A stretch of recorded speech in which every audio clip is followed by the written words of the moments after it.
Hi guys, hope you're doing well. Welcome back to the channel.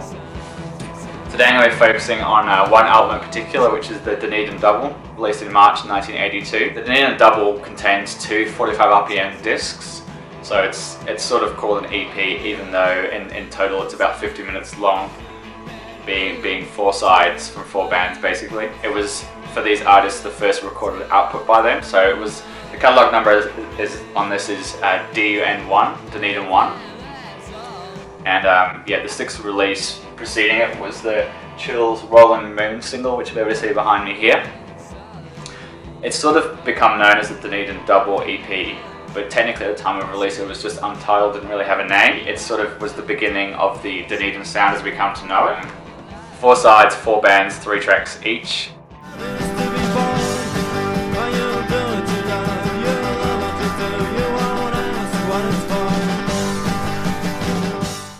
So we've got four pieces of artwork from the four bands. They were each invited to create their own little piece of artwork, and I suppose each piece of artwork is quite telling of each band. You see the Sneaky Feelings here have sort of gone with the only band to go with their own photograph, nice and simple. We get these guys a bit more punk looking. You got the Stones, obviously referencing Exile on Main Street by the Rolling Stones. There you go. It was also intended to be a double fold out, so you can see on here there's a spine running down the middle and a spine on the back, but the printers didn't get the memo and ended up putting the Chills on the A side, much to the dismay of the other artists, which is a really interesting little story there.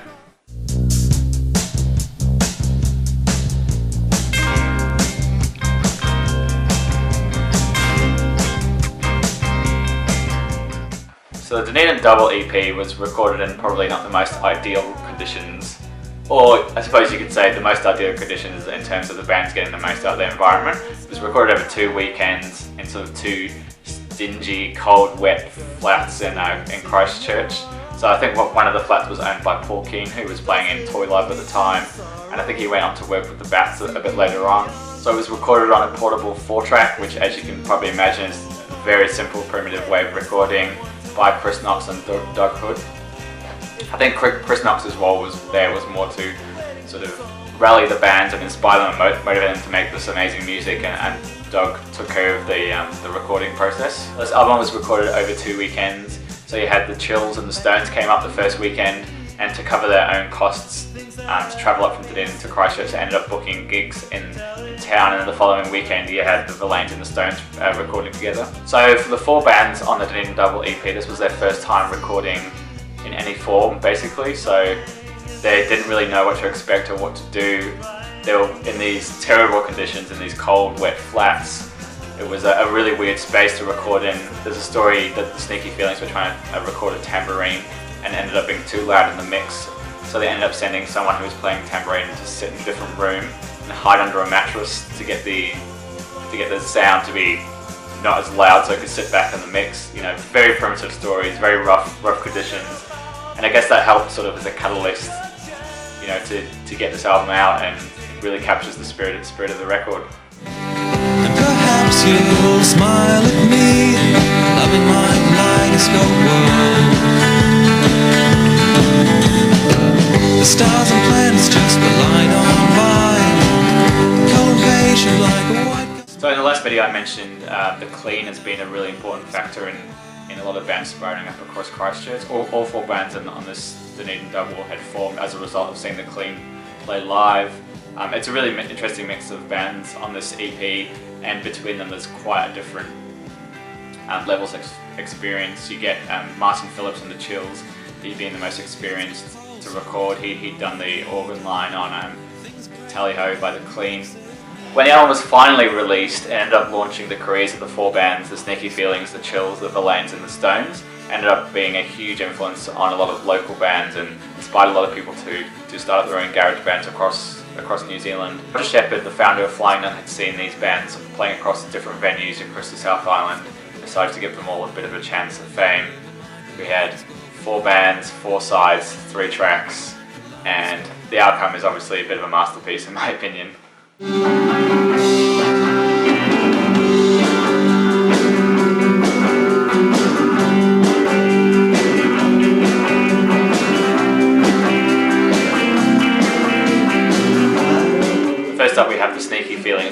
fronted by Matthew Bannister.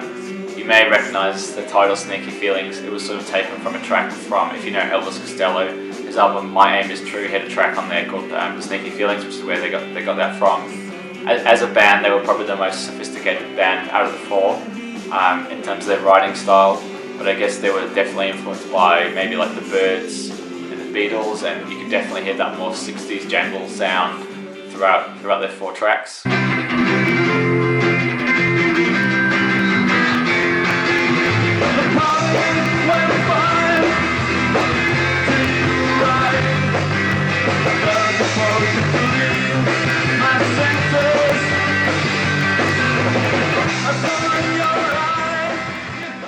Next up we had the Verlaines, who were fronted by Graham Downs. This side is definitely very interesting. You can tell there's lots of ideas coming through in the songs, and there's definitely a bit more experimentation. One track halfway through just completely switches sides. Definitely of the bands, definitely the ones willing to more experiment with chord progressions and changes. The lead singer Graham Downs was known to have studied classical music, so that probably influenced his style of songwriting and lyrics in terms of the weird structures of some of the songs, which definitely brought a really unique element to the Verlaines side of the Dunedin Double EP.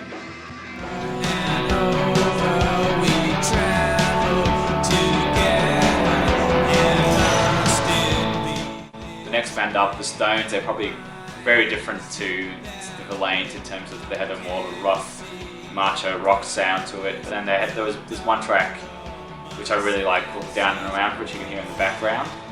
They did a couple of bizarre effects on top of that, where they were pulling piano strings and things like that. The Stones ended up breaking up, unfortunately, right after the Dunedin Double EP. But on the bright side, out of that band came Wayne Elsey, which, if you know Shane Carter, went on to work with him to form the Double Happies and onto the legendary Straight Jacket Fits.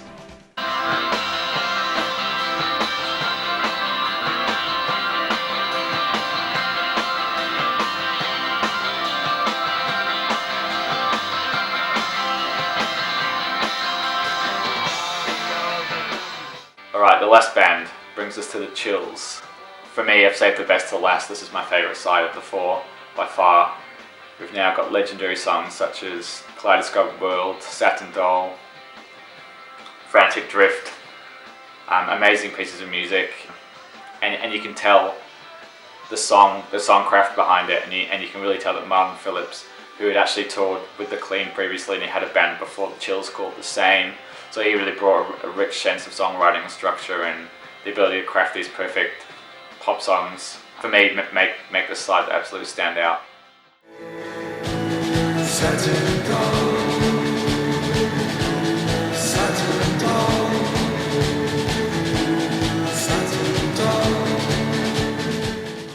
So, as I mentioned earlier, this record absolutely influenced a whole lot of people to start up bands and really launched the Flying Nun label and alternative music in New Zealand in general. An absolute watershed moment, really, and essential part of music history. When this record came out, a whole bunch of bands across New Zealand started popping up and were influenced. They could see that if these bands could put out this stuff, there's no reason why they couldn't too. So it was an absolutely essential piece of music, really, and a key piece of the puzzle. So sadly, around the time this came out, The Clean ended up breaking up, and who didn't reform again until 1990. So in a way, it's sort of end of an era, but I guess with this coming out, it was more like, in with the new. You've got these 4 new exciting bands inspiring a lot of new people to start up. So The Clean kicked it off, and the 4 bands in here really took the Flying Nun spirit and ran with it, and ended up starting a label which became highly influential for years to come.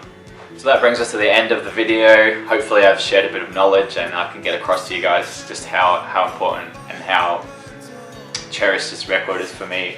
I was lucky enough to score an original copy of this in Wellington, New Zealand for a really great price, so this is definitely a crown jewel of my collection, and I really love the story behind it, and I hope I can convey that to you guys. So yeah, thank you for watching, thanks for subscribing and leaving comments. I was blown away by the positive reaction to the last one, so hopefully as the series goes on it gets better and better, and we go from there. But yeah, next time I'm going to sort of step back in time a bit and cheat a little. I want to sort of talk about the bands that were around before the label formed and influenced that. So we're going to talk about Chris Knox. We're going to talk about The Enemy and of course Toy Love. So if you're interested in that, please stick around, and thank you again for watching.